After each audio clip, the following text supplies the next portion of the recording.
जय जय रघुवीर समर्थ. गुरुर ब्रह्मा गुरुर विष्णू गुरुर देव महेश्वरा गुरुर साक्षात परब्रह्म तस्मै श्री सद्गुरे नमः. बघा समर्थ आपल्याला गुरुपौर्णिमे विशेष निरूपण सांगतात. येणाऱ्या 10 जुलैला गुरुपौर्णिमा आहे, तरी सर्वांना गुरुपौर्णिमेच्या खूप शुभेच्छा. बघा समर्थ म्हणतात की गुरु आयुष्यामध्ये गुरु असणे फार आवश्यक आहे. गुरुशिवाय आपलं जीवन हे सार्थक होत नाही असं समर्थ आपल्याला ते सांगतात. आणि म्हणूनच समर्थ म्हणतात की आपले पहिले गुरु म्हणजे आपले आई वडीलच आहे. बघा म्हटले समर्थ, ज्यावेळेस आपला जन्म होतो त्यावेळेस आपण पहिल्यांदा आपल्या आईला बघतो आणि नंतर मात्र आपल्या बाबांना बघतो. म्हणजे पहिले आपले गुरु आई वडीलच आहेत असं समर्थ आपल्याला ते सांगतात. कारण हेच आई वडील आपल्याला ज्ञानाचा मार्ग दाखवतात, आपल्याला शिक्षण देतात, आपल्याला संस्कार देतात, खरं खोट्याची जाणीव करून देतात, उत्तमाचा मार्ग दाखवतात आणि ह्या मार्गावर गेल्यावर तुझं उत्तमच होईल हे आपल्याला हे आपले आई वडीलच सांगतात. आणि म्हणूनच समर्थ म्हणतात की आयुष्यातील पहिले गुरु म्हणजे आपले आई वडीलच आहेत असं समर्थ आपल्याला ते सांगतात. बघा आयुष्यामध्ये दुसरे गुरु तर कोण, तर दुसरे गुरु म्हणजे आपले वर्ग शिक्षक जे आपल्याला विद्या देतात, जे आपल्याला शिक्षण देतात. आणि म्हणूनच समर्थ म्हणतात की दुसरे गुरु म्हणजे आपले वर्ग शिक्षक.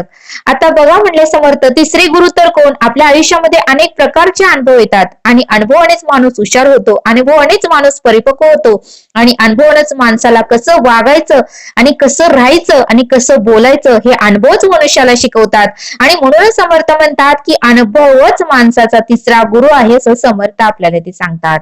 बघा आता चौथा गुरु तर कोण, जे लहानांपासून जे वयस्कर व्यक्तींपर्यंत जे आपल्याला उत्तमाचा सल्ला देतील किंवा उत्तमाचा मार्ग दाखवतील आणि उत्तमाच्या मार्गावर गेल्यानंतर आपलं जर उत्तमच झालं तर ते सुद्धा आपल्यासाठी गुरुच आहेत असं समर्थ आपल्याला ते सांगतात.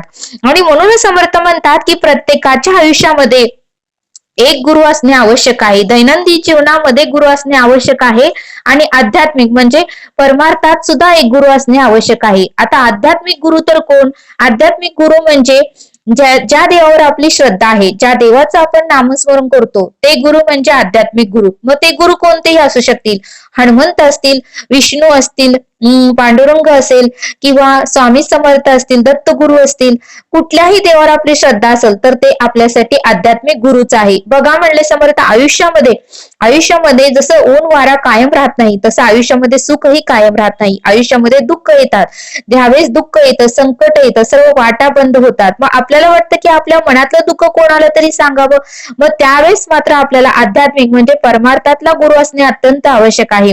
त्या गुरूंसमोर आपण रडू शकतो, आपल्या मनातलं सांगू शकतो आणि मग ते गुरु कुणाच्या तरी रूपाने आपल्याला मार्गदर्शन करतील, कुणाच्या तरी रूपाने आपल्याला संकेत देतील. म्हणून आध्यात्मिक गुरु असणे सुद्धा अत्यंत आवश्यक आहे.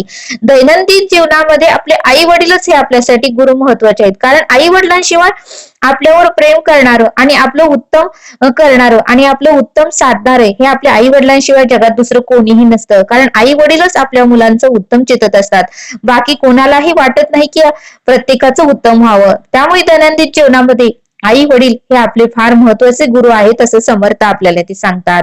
बघा म्हणले समर्थ, संत नामदेवांचे गुरु सुद्धा विसोबा खेचर होते. छत्रपती शिवाजी महाराजांचे गुरु समर्थ रामदास स्वामी होते. 72 तास निरूपण दिल्यानंतर छत्रपती शिवाजी महाराजांनी लढण्यासाठी तयार झाले. छत्रपती शिवाजी महाराजांना सुद्धा गुरु होते. श्रीराम प्रभूंचे गुरु महर्षी वशिष्ठ ऋषी होते, तर श्रीकृष्णांचे गुरु हे संदीपान ऋषी होते.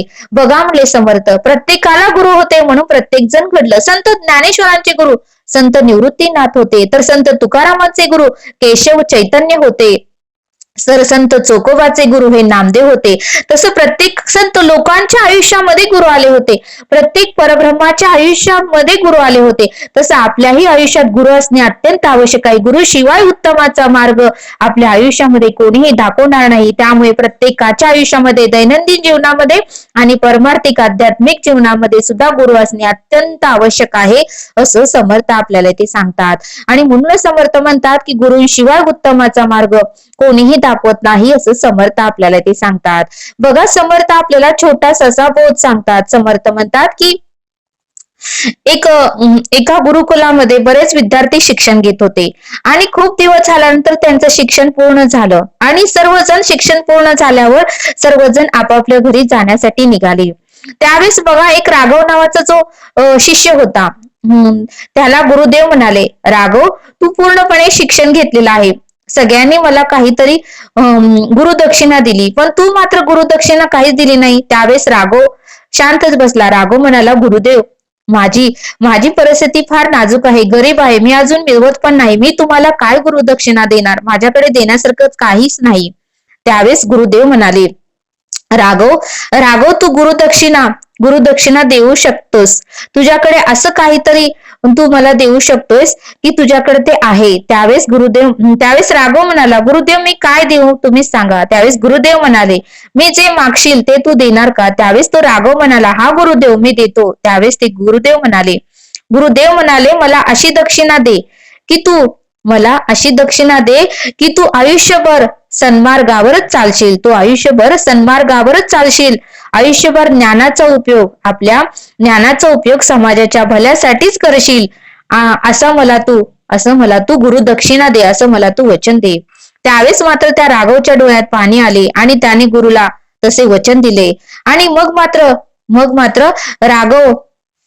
राघव मग ज्यावेळेस आपल्या घरी निघून गेला, त्यावेळेस सुद्धा त्याने कुठलाही स्वार्थ न ठेवता सर्वांना ज्ञान देऊ लागला, सर्वांना विद्या देऊ लागला, सर्वांना सन्मार्गाचा रस्त्यावर चालण्याचे मार्गदर्शन करू लागला. बघा म्हणले समर्थ, या बोधातून आपल्याला हे शिकायला मिळतं की प्रत्येक वस्तू ही पैशामध्ये मोजता येत नाही. बघा म्हणले समर्थ, पैसा आपण वर घेऊन जाऊ शकत नाही, पण आपण इतरांचे आशीर्वाद, इतरांना सन्मार्गावर जो मार्गदर्शन केलेलं असतं, त्यांनी जो आपल्याला आशीर्वाद दिलेला असतो, तो आपल्या बरोबर येतो. आणि म्हणून समर्थ म्हणतात, या बोधातून आपल्याला हे शिकायला मिळतं की आपण जे इतरांसाठी उत्तमाचं करतो, इतरांची सेवा करतो, इतरांना जर आपलं ज्ञान असेल तर ते आपण देतो, ते सुद्धा आपल्याकडून केलेले एक सत्कर्मच आहे, ते सुद्धा आपल्याकडून केलेली एक पुण्याईच आहे आणि ते आपल्या बरोबर येते. आणि म्हणून समर्थ म्हणतात, जे शाश्वत आहे ते कमवण्याचा आपण प्रयत्न केला पाहिजे, असं समर्थ आपल्याला ते सांगतात. बघा म्हणले समर्थ, आयुष्यामध्ये गुरु असणे फार आवश्यक आहे, कारण आयुष्यामध्ये संकट कधी येईल हे सांगू शकत नाही. जसं श्रीरामाला आजच्या दिवशी राज्याभिषेक मिळणार होता, पण दुसऱ्या दिवशी मात्र त्यांना वनवासाला जावं लागलं. म्हणजे कधी आयुष्यात संकट वादळ येईल हे आपण सांगू शकत नाही. म्हणून समर्थ म्हणतात की गुरु असणे फार आवश्यक आहे, गुरुशिवाय मार्गदर्शन आपल्याला कोणीही करू शकत नाही. बघा म्हणले समर्थ, सर्व नद्याचे, ओढ्याचे, तलावाचे पाणी हे समुद्राला जाऊन भेटते. तसं समर्थ म्हणतात की कुठल्याही देवाची भक्ती केली तर एकाच देवाला जाऊन मिळते. म्हणून समर्थ म्हणतात की कुठल्याही देवाची भक्ती करा, ती कुठल्या तर एकाच देवाला जाऊन भेटते. देव हे एकच आहे, त्यांनी फक्त रूप घेतलं आहे. विष्णूचं रूप झालं तर विठ्ठलाचं रूप, श्रीकृष्णांचं रूप, श्रीरामांचं रूप, हे त्यांनी रूप घेतलेलं आहे. देव मात्र एकच आहे असं समर्थ आपल्याला ते सांगतात. आणि म्हणून समर्थ म्हणतात की गुरुपौर्णिमे दिवशी आपण आपल्या वर्ग शिक्षकांचीही पूजा केली पाहिजे, आपले जे आध्यात्मिक गुरु आहेत त्यांचीही पूजा केली पाहिजे, आपल्या आई वडिलांच्या चरणाचीही पूजा केली पाहिजे आणि त्यांचा आशीर्वाद आपण घेतला पाहिजे, असं समर्थांनी आपल्याला इथे सांगितलं. तरी समर्थ म्हणतात की ही गुरुपौर्णिमा उत्तमरित्या साजरी करा आणि त्या गुरुपौर्णिमे दिवशी अखंड त्या भगवंताचं नामस्मरण करा, असं समर्थ आपल्याला ते सांगतात. आणि ह्याच गुरुपौर्णिमेला व्यास पौर्णिमाही म्हटलं जातं, असं समर्थ आपल्याला ते सांगतात. तरी पुन्हा एकदा सर्वांना गुरुपौर्णिमेच्या खूप खूप शुभेच्छा. तरी आता आपण इथेच थांबूया. धन्यवाद. जय सद्गुरु.